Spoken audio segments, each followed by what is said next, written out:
how about a nice warm round of applause for my very brave wife, Alicia Dix. Thank you, honey. The partnership that we have with Voices of Hope is truly one of my favorite things since starting Speak Up. It's one of the best things for me that's come out of that. I feel supremely passionately about the importance of these stories being told and being kept alive, and about the unique and essential perspective of the second generation. Knowing how the ripples and the horrors of the Holocaust continue to reverberate is so vital to understanding the complexity and lasting effects of what happened. Through doing these workshops and working with people and hearing their stories, I feel like when you try to, if someone says, tell us about the Holocaust, it is like staring into the sun, that it's too big to describe, to explain, but by hearing the people whose parents went through this and their experience, having grown up with those parents, breaks it down. And I think it's so important to relate to that, to continue to have these stories on such a personal level. This amazing group of people have truly been a pleasure to work with. They've worked really, really hard, and they've been really fun, and I'm excited for them to shine in front of you today. All right, first up today is Marge Swaye. Marge grew up in Port Jervis, New York, and spent 35 years in education as a reading specialist and consultant. As a retiree, she loves spending time with her family, especially her 2 grandkids, and continues her work helping children by volunteering as a child advocate. Prior to our show today, I asked all of our storytellers to tell me about their favorite famous Jewish hero. Marge chose one of my favorites, the illustrious Ruth Bader Ginsburg. She said she would love to talk to RBG about how brave and strong she is to fight for the things that she cares about and manages to do it in such a way that inspires others to join her. Marge added that when Ruth was asked what she thinks makes a meaningful life, she said, "One lives not just for oneself, but for one's community." Marge tries to live her own life, keeping those wise words in mind. Please welcome Marge Swaye.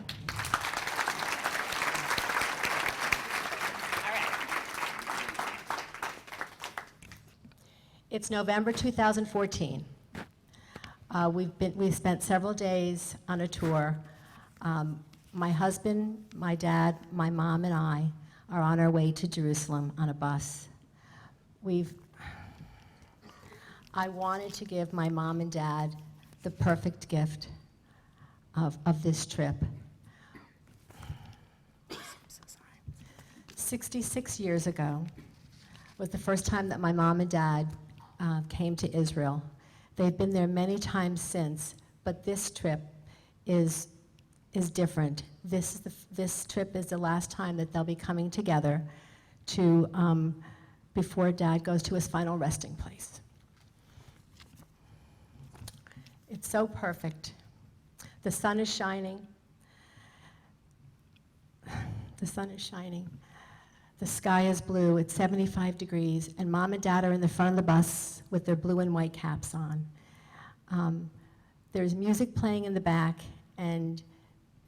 but Dad can't hear it, so I go to the back of the bus, bring the music box to the front of the bus, and look over at Dad, and he's singing Yerushalayim Shel Zahav, Jerusalem of Gold. It brings tears to my eyes.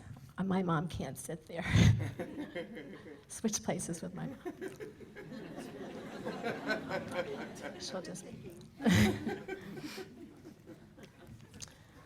It brings tears to my eyes.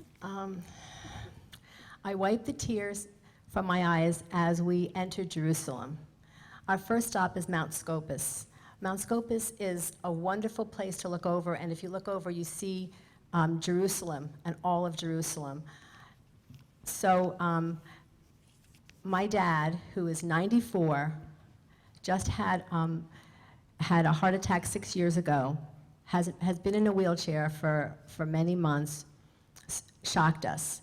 He walked down, he got up out of his seat, walked down four steps, walked onto the ground, walked a couple more steps with my mom at his side, lower himself to the ground, and kisses it.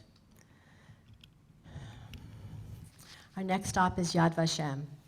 Yad Vashem is the Holocaust Memorial Museum. And where my brother, my Israeli brother, and his family will be meeting us. We walk into the museum, and in the gallery, the first thing we see is a picture of that's projected onto the wall. It's a picture of children laughing and smiling and hugging, and we look more carefully and we see that it's a picture of children from Munkacs, Hungary, where my mom and her family are from. We examine it a little bit more and realize that this could be it's mom's hometown, but it could be any of our children, and we carry that with us as we go through the museum. Our next room that we go to is the Hungarian room. On the Hungarian room, on the wall, there's a plaque that says, the plight of the Hungarian Jews. I think of this, and I know that this is my mom's life, and this is my mom and dad's life, and this is their story. Dad, who's in a wheelchair, leans in and takes us back to 1944 like it was yesterday. And that's how we always talked about the Holocaust, as though it just happened. My dad was 24 years old, a Hungarian soldier, and away from his home, Oradea, and away from his beloved family, when he, one day, without any warning, he was stripped of his uniform and taken as a prisoner to a labor camp. Dad didn't have a chance to say goodbye to his family. Now I understand why saying goodbye is so difficult for our family, where we have to kind of have a plan for when we are going to get together again. It's not just saying goodbye, but we really do have to have a plan. Now I understand why. Dad continued talking about that he escaped several times from labor camps and DP camps to try to find his family. And he searched and searched, and he learned that his mother, his father, and his younger brother, Pishta, had passed away, had perished in Auschwitz. With a heavy heart, my dad went to look for his one surviving brother, Bundy. He found him, and Bundy was very sick and weak. He had frostbite. Dad took him on his back and carried him for days to try to find a safe place for him to be. And it didn't happen. And Bundy died on my dad's back. My dad was all alone.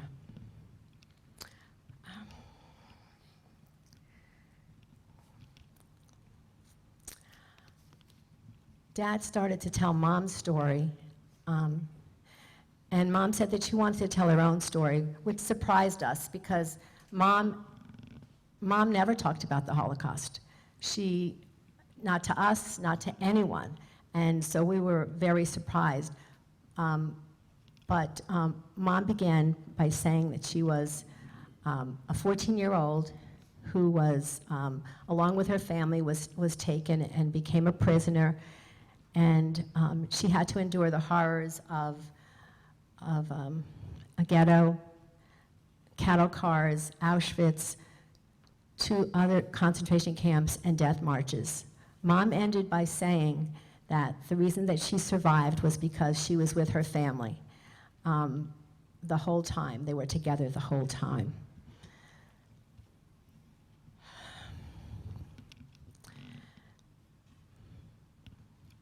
Mom and Dad wanted to share the rest of the story that we talked about. Mom and her family went to Gabazé displaced persons camp in Germany in 1945, and Dad arrived there by himself in 1946. Dad picks up to tell this story because it's something that we've heard so many times before.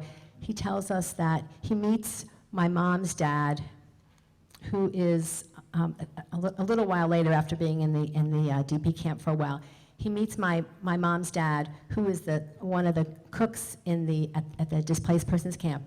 My father got there. He's 6 foot tall, and he was about 125 pounds.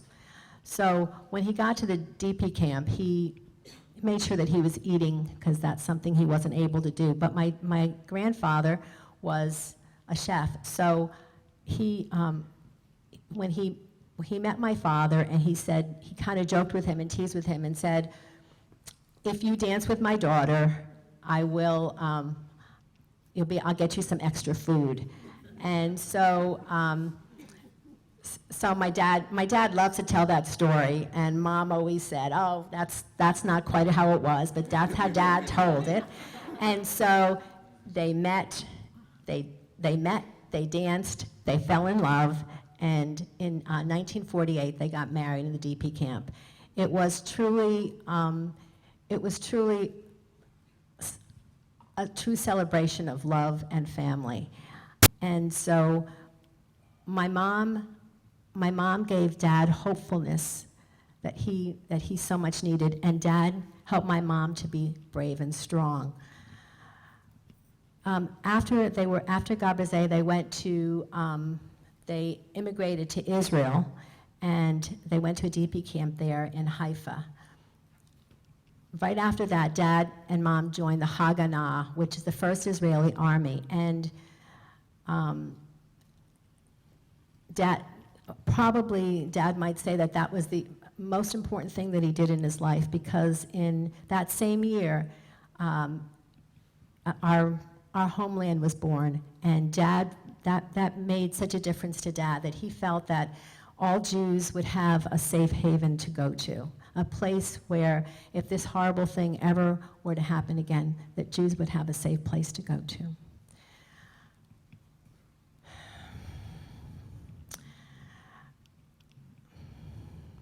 I know I'm trying to figure out what I needed to say next, but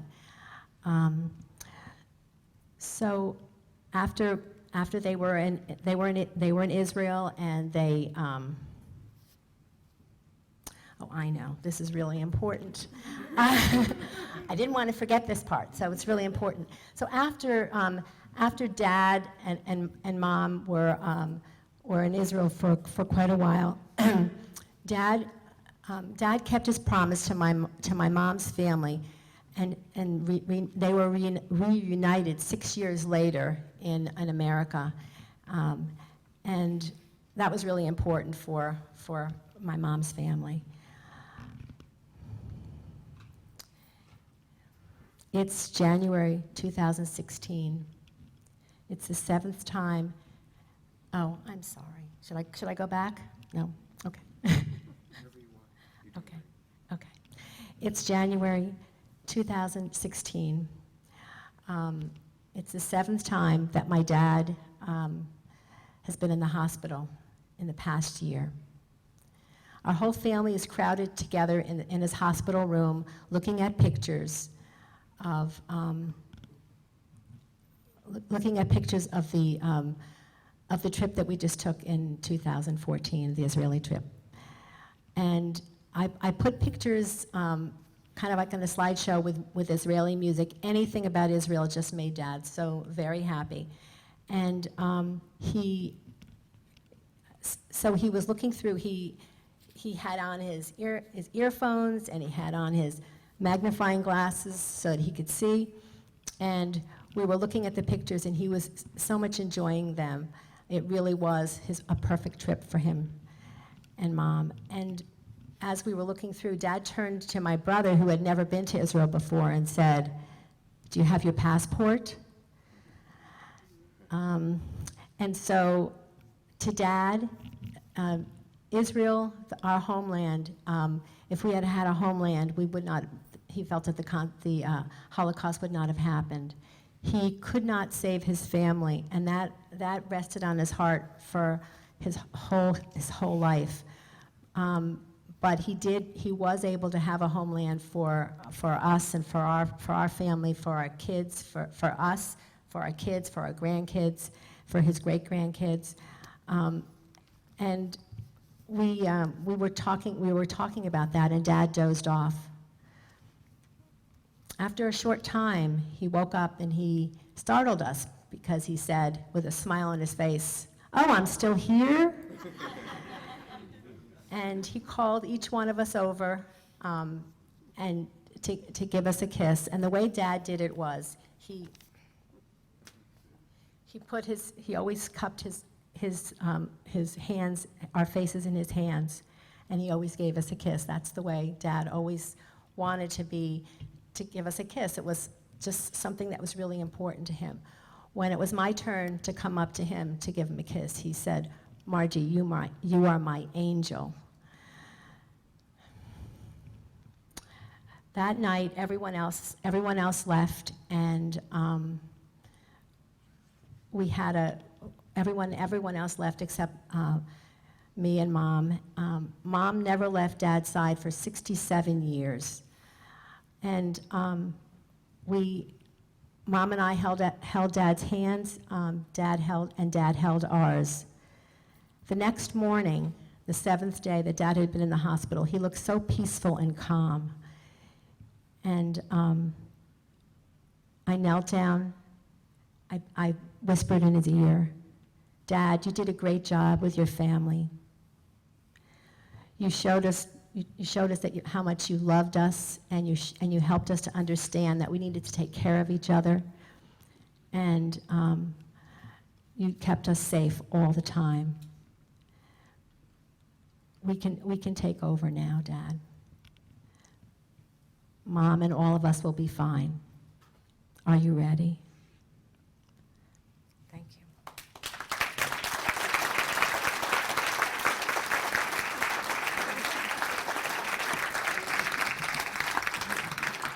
you. Yay, Marge!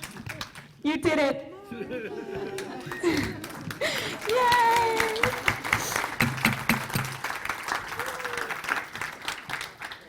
That was fabulous, Marge. That is hard to do. It is hard to get up here without notes and talk about something so hard with so much detail and so much vulnerability. You did terrific. You did great. Your parents are amazing people. And Marge's mom is here. As you know, since she had to move. Great job.